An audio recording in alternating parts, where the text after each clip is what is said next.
Friends அனைவருக்கும் வணக்கம். நாம் இன்னைக்கு ஒரு ஹெல்த்தியான டேஸ்டியான பிரேக்ஃபாஸ்ட் தாங்க பார்க்க போகிறோம். வெஜிடபிள் பணியாரம். வாங்க இந்த வெஜிடபிள் பணியாரம் எப்படி செய்யலான்னு பார்க்கலாம். அது கூடயே டேஸ்டியான காரசாரமான ஒரு சட்னி எப்படி செய்யலான்னு பார்க்கலாம். வாங்க வீடியோக்குள்ளே போகலாம். வெஜ் பணியாரம் செய்கிறதுக்கு நார்மலாக நம்ம வீட்டில் அரைப்போம் பார்த்தீங்களா, அந்த இட்லி மாவு தாங்க எடுத்திருக்கேன். இதுக்குன்னு ஸ்பெஷல் மாவுலாம் கிடையாது.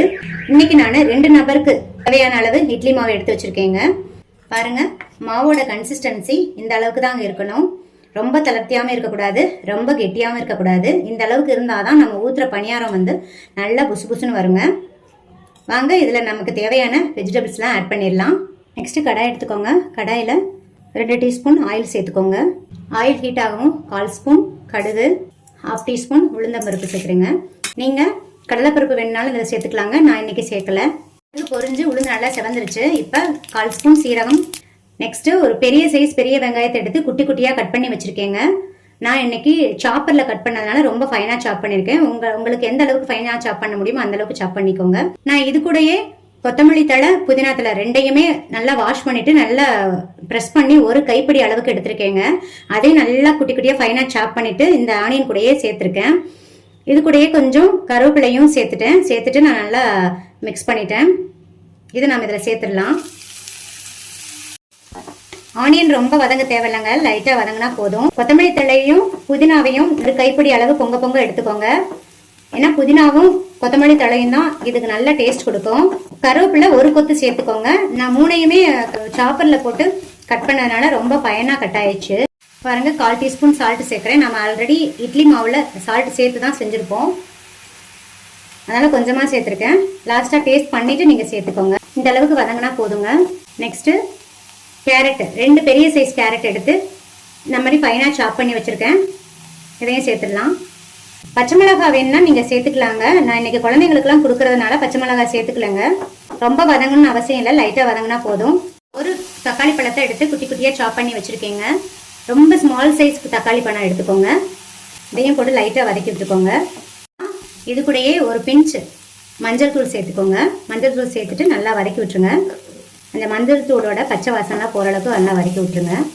நெக்ஸ்ட்டு இது கூடயே நான் 1/4 ஸ்பூன் இஞ்சி பேஸ்ட் சேர்க்குறேங்க. பூண்டு பேஸ்ட் கிடையாது, வெறும் இஞ்சி பேஸ்ட் மட்டும் தான் சேர்த்துருக்கேன். உங்ககிட்ட இஞ்சி பேஸ்ட் இல்லைன்னா இஞ்சியை குட்டி குட்டியாக கட் பண்ணி போட்டுக்கலாங்க.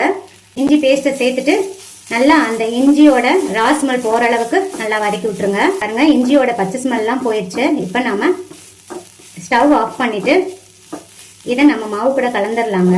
நம்ம இந்த வதக்கி வச்சுருக்க வெஜிடபிள்ஸை இதில் சேர்த்துடலாங்க. சேர்த்துட்டு நல்லா மிக்ஸ் பண்ணி விட்ருங்க. மிக்ஸ் பண்ணிவிட்டு பாருங்கள், ரொம்ப கெட்டியாக இருந்துச்சுன்னா லைட்டாக தண்ணி ஊற்றிக்கோங்க. நான் ரொம்ப கெட்டியாக இருக்கிறதுனால கொஞ்சமாக தண்ணி ஆட் பண்ணிக்கிறேங்க.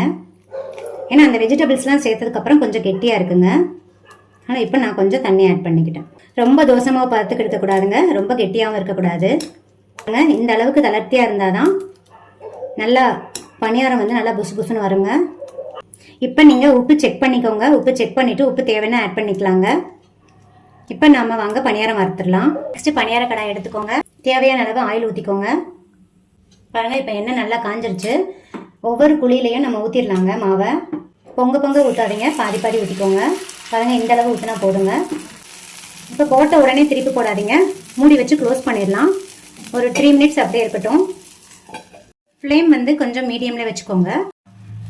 அங்கே இப்போ ஓப்பன் பண்ணி பார்த்துடலாம். ஓப்பன் பண்ணிவிட்டு லைட்டாக திருப்பி போடுங்க. பாருங்கள், இந்த பக்கம் நல்லா செவந்துருச்சு. இதே மாதிரி எல்லா பக்கமும் திருப்பி போட்டுருங்க. திருப்பி போட்டு ஒரு 3 மினிட்ஸ் க்ளோஸ் பண்ணி வச்சுருங்க. ஃப்ளேம் மீடியம்லேயே இருக்கட்டும். ஓப்பன் பண்ணிடலாங்க. பாருங்கள், இப்போ நம்ம 2 பக்கமும் நல்லா செவந்துருச்சு. இதை நம்ம பிளேட்டுக்கு ட்ரான்ஸ்ஃபர் பண்ணிடலாங்க. நம்ம இதுக்கு தொட்டுக்க ஒரு காரசாரமான சட்னி பார்த்துடலாங்க. இந்த சட்னி செய்கிறதுக்கு பாருங்கள், நான் இந்த சைஸில் தக்காளி பழம் எடுத்திருக்கேன். இதை நம்ம இதை மிக்ஸி ஜாரில் சேர்த்துடலாம்.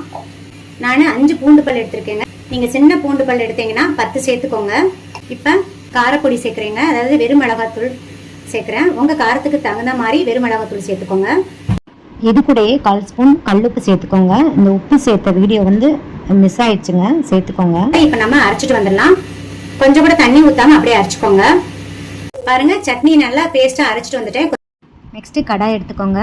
ஆயில் ஆட் பண்ணிக்கோங்க. நான் இன்னைக்கு கோகனட் ஆயில் தாங்க ஆட் பண்ணுறேன். கோகனட் ஆயில் சேர்த்திங்கன்னா நல்லா டேஸ்ட்டாக இருக்கும். ஆயில் காயும் 1/4 ஸ்பூன் கடுகு போட்டுக்கோங்க. 1/2 டீஸ்பூன் உளுந்தம்பருப்பு, கடுகு வெடிச்சு உளுந்து நல்லா சிவந்து வரட்டும். நெக்ஸ்ட்டு 1/4 ஸ்பூன் சீரகம், கொஞ்சமாக கருவேப்பிலை. இப்போ நாம் அரைச்சி வச்சுருக்க இந்த சட்னி எடுத்து ஊற்றிடலாங்க. ஃப்ளேம் வந்து கொஞ்சம் சிம்மில் வச்சுக்கோங்க. நல்லா மிக்ஸ் பண்ணி விட்ருங்க. நீங்கள் சட்னியை அரைச்சிட்டு டேஸ்ட் பண்ணி பார்த்துக்கோங்க, உப்பு காரம்லாம் கரெக்டாக இருக்கான்னு. எகைன் உப்பு காரம் எல்லாம் சேர்த்துட்டு இந்த மாதிரி தாளித்து ஊற்றிக்கோங்க. ஃபஸ்ட்டு நம்ம கொஞ்சம் கூட தண்ணி விடாமல் தாங்க இந்த சட்னியை அரைச்சிருக்கோம். இப்போ நான் ஒரு 1/4 கிளாஸ் தண்ணி ஊற்றிருக்கேன். 1/4 கிளாஸ் தண்ணியை ஊற்றிட்டு நல்லா மிக்ஸ் பண்ணி விட்டுருங்க. நம்ம ஊற்றின எண்ணெயெல்லாம் லைட்டாக கசிஞ்சு வரும். அந்த ஸ்டேஜில் நம்ம எடுத்துடலாம்.